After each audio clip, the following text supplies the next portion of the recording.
Hello and welcome. I'm with Jaya Ashmore from Open Dharma. Jaya is going to collaborate with EssènciesCat in what will begin with 3 half-day retreats of meditation through deep rest, which we're really excited about. Jaya has been teaching meditation. Curious mistake.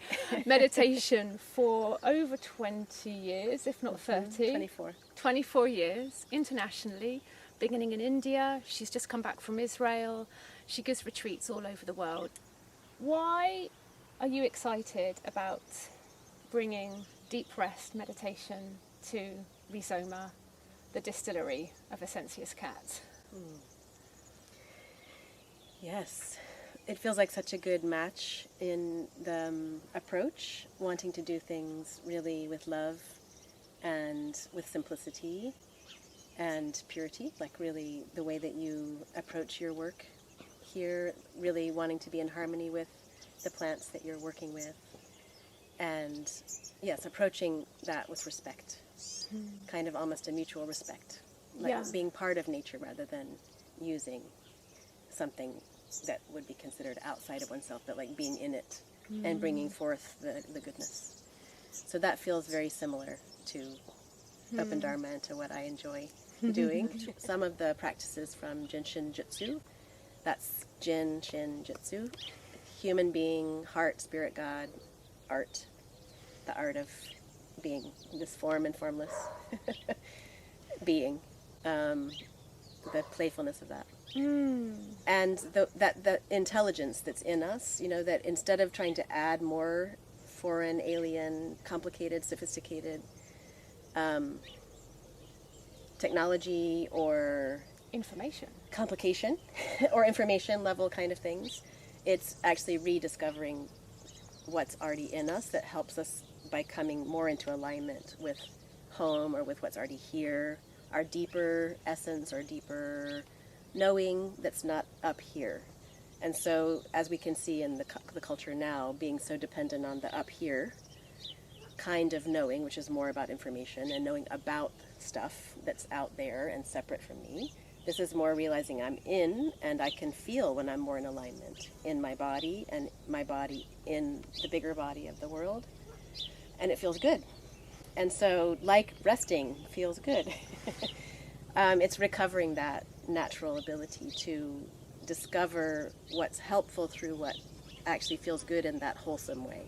So that it's not only about following what is like a stimulant of pleasantness, but what is a coming home and the goodness of that.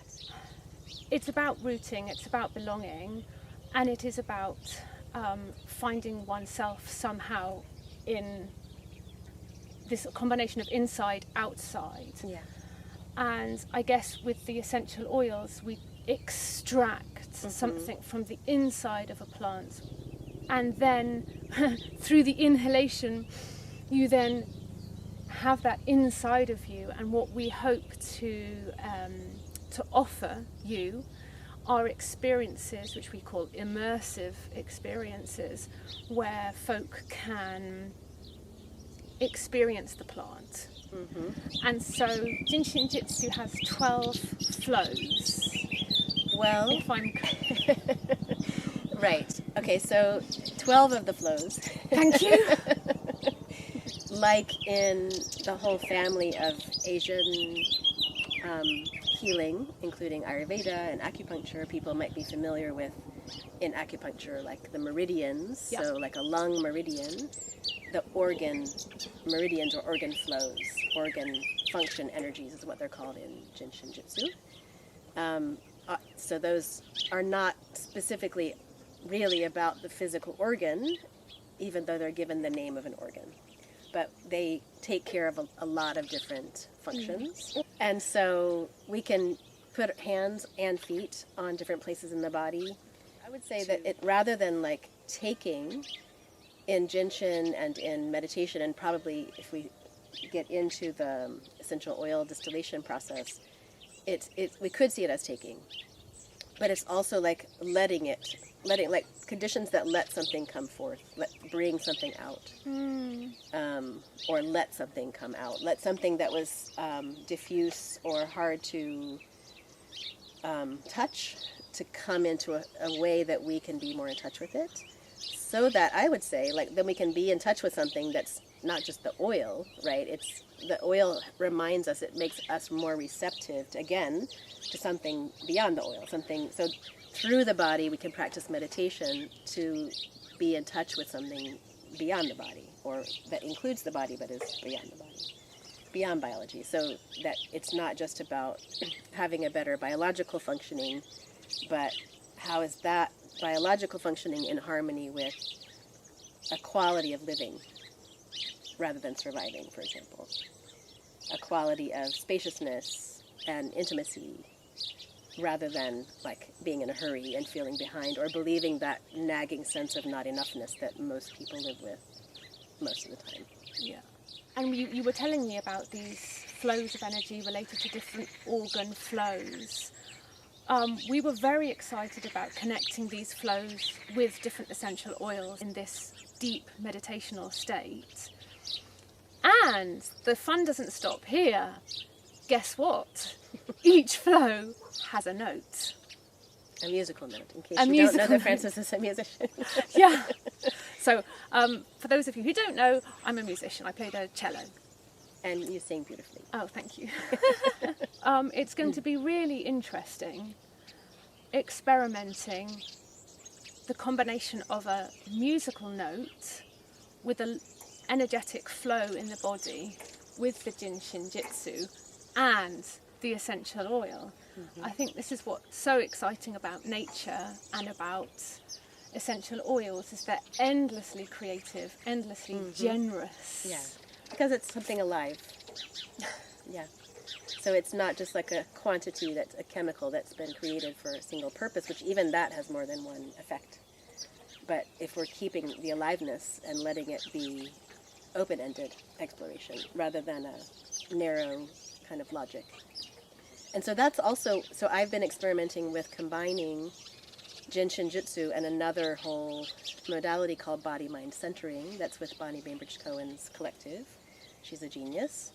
And it's, again, so simple because we have lungs and they have a shape. They already exist. They're already doing their own thing. They have that intelligence and that capacity, capability. And so just feeling lungs and having some pointers of like, like right up under the shoulder girdle and right all the way down to the, quite far down the back, just above the diaphragm. It's not hard to find the lungs. We can take a bigger breath and feel something going on and start to shift from kind of an orientation of as if looking at our own body from up here or outside via some imported image of lungs from a book or whatever, to actually shift to being in the lungs.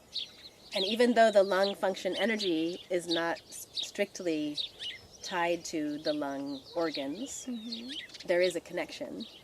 And I've found that we can kind of access the lung function energy through embodying the lungs. And so the way Bonnie Bainbridge Cohen approaches body-mind centering and embodied anatomy, all these names, but it's all very simple.